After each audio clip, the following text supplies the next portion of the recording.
1000 गायों का दान श्री दशरथ जी महाराज ने ब्राह्मणों को यज्ञ में किया। 10 करोड़ सोने की मुद्राएं दान में दी। और चतुर्गुणस्य रजतस्य चतुर्गुणम, 10 करोड़ तो सोने की मुद्रा और उससे चौगुनी माने 40 करोड़ चांदी की मुद्रा, चांदी के सिक्कों का दान हुआ। इतना बड़ा दान यज्ञ में चल रहा था। अश्वमेध यज्ञ पूर्ण हुआ। फिर श्रृंगी ऋषि आए हैं। श्रृंगी ऋषि ने यज्ञ करवाया कि इष्टिम ते हम करिष्यामि पुत्रीणाम पुत्रिकारणात् अथर्व शिरसि प्रोक्तै मंत्रैः सिद्धा विधानतः। अथर्व मंत्र के, अथर्व वेद के मंत्रों से आहुति हो रही है। इसमें इष्टि का प्रावधान है। इसमें शामिल समिधा आदि की आहुति नहीं दी जाती कि तिल जौ और चावल और घी सामग्री मिला के स्वाहा कर दो। इसमें इष्टि का यजन होता है।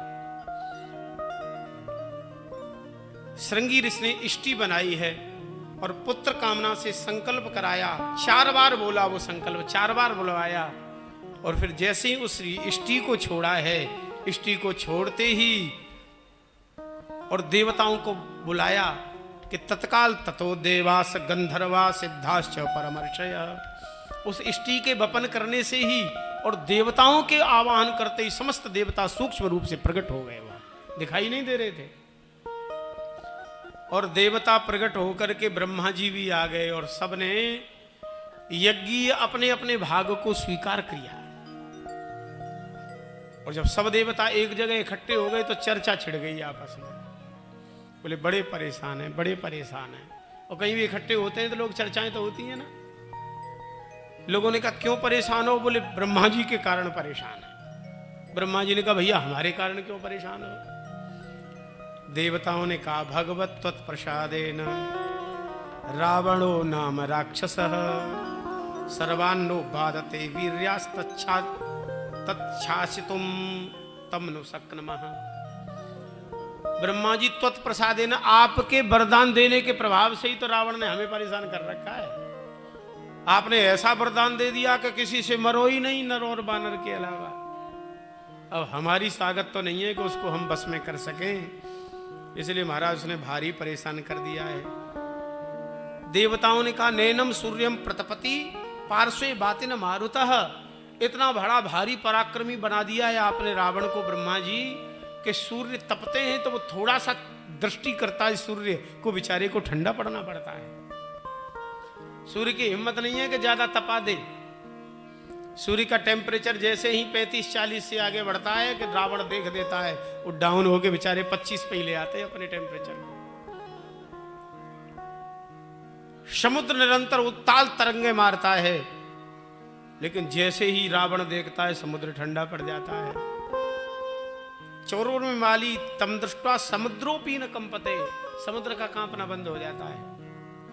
वायु की हिम्मत नहीं है कि तेज चल करके रावण की वाटिका के एक पत्ते को भी गिरा दे। ये हिम्मत नहीं है।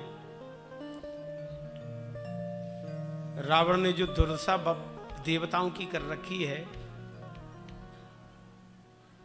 देवराज इंद्र से कहता है कि जाओ तुम रसोई घर में जाओ, रसोई बनाओ। वायु से कहता झाड़ू लगाओ लंका में। बृहस्पति जी महाराज से कहता वेद मंत्र आके बोलो हमारे यहां। और बेचारे थोड़े से ज्यादा बोलते हैं तो डांट देता है, बोले खबरदार कम बोल। ये देवराज इंद्र की सभा नहीं है, रावण की है। हालत खराब कर रखी है महाराज, जल्दी से इसका कोई उपाय खोजो। ऐसी देवता चिंता कर ही रहे थे। उसी समय एतस्मिन्नंतरे विष्णु रुपया तो महाद्युति शंख चक्र गदा पाणि पीतवासा जगत्पते बेनतेयम समारूह्य भास्करस्तो यदम यथा। गरुड़ जी के ऊपर आरूढ़ होकर के शंख चक्र गदा पद्मधारी पीतांबरधारी भगवान नारायण प्रकट हो गए। बोले सर्वेश्वर भगवान की जय।